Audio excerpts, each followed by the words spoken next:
আসসালামু আলাইকুম। আজকে আপনাদেরকে আমার সবজি বাগানের কিছু অংশ দেখানোর চেষ্টা করব বা কিছু এই যে সবজি, ফল-ফলান্তি দেখানোর চেষ্টা করব। অনেকদিন যাবৎ কিন্তু এই সবজি বাগানটা আপনার এই পতিত পইড়া ঘাস হইয়া একবারে হয়ে গেছিল। তার জন্য কিন্তু এখানে কিছু করা হয় নাই। আগের যাই কিছু করা আছে এটাই কিন্তু আপনাদেরকে এখন দেখাবো। এই যে একটা ফল, এটা কিন্তু সবাই পরিচিত পাহাড়ি ফল আনারস। এই আনারসটা কিন্তু আমার বাগানে বেশ কয়েকটা আছে। এটা কিন্তু পাহাড় থেকে চারা আইনা রোপণ করছিলাম। এখন কিন্তু এখানে আপনার আনারস ৩ টার মতো আনারস হয়ে গেছে আমার একেকটা গাছের মধ্যে। দেখেন কত বড় হয়ে গেছে ফলটা। এই ফলটা কিন্তু আর কয়েকদিন গেলেই কিন্তু আনারসটা পাইকে যাব। এটা কিন্তু খাওয়ার উপযোগী হয়ে যাবে। এখন এরকম গাছ কিন্তু আরো বেশ কয়েকটা আছে এখানে। এইটা আর কয়েকদিন গেলে ইনশাআল্লাহ খাওয়া যাবে। এই যে লেবু গাছ, এইটাতে কিন্তু এই যে লেবুগুলা কিন্তু বেশ মোটামুটি বড় হয়ে গেছে।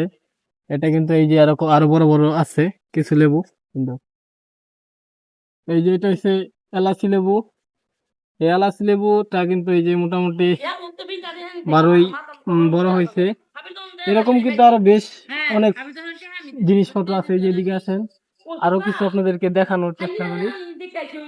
এই যে এই পাশে আছে কিন্তু এই যে সফলতা, এই যে শস্যতা গুলা কিন্তু এই বাগানের মধ্যে বেশ কিছু গাছ আছে, অনেকগুলা গাছ আছে। এই গাছগুলা কিন্তু মানে থাকলে যেখানে থাকে এই যে আপনার বিসি হয়ে কিন্তু এখন এটা আরো ফুতরিবে। এটাতে কিন্তু আরো ভালো হবে এটাই।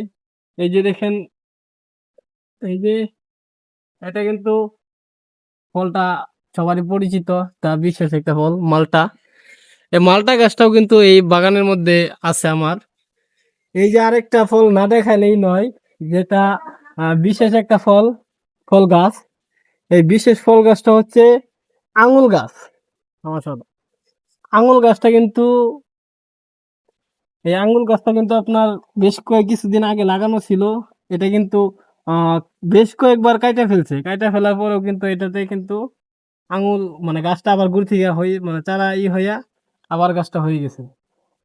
এরকম বেশ উন্নত মানে ভালো ভালো কিছু ফল ফলান্তি এখানে আছে। এটা পরিষ্কার করতেছে আবার লাগানোর জন্য উপযোগী করা হইতেছে। অনেক কিছুই দেখাইলাম। আজকের মতো এই পর্যন্তই। আমার বাগানের ভিডিওটা যদি আপনাদের কাছে একটু ভালো লাগে তাহলে লাইক কমেন্ট শেয়ার করে সবার মাঝে ছড়িয়ে দিবেন। এটাই আপনাদের কাছে প্রত্যাশা রইল।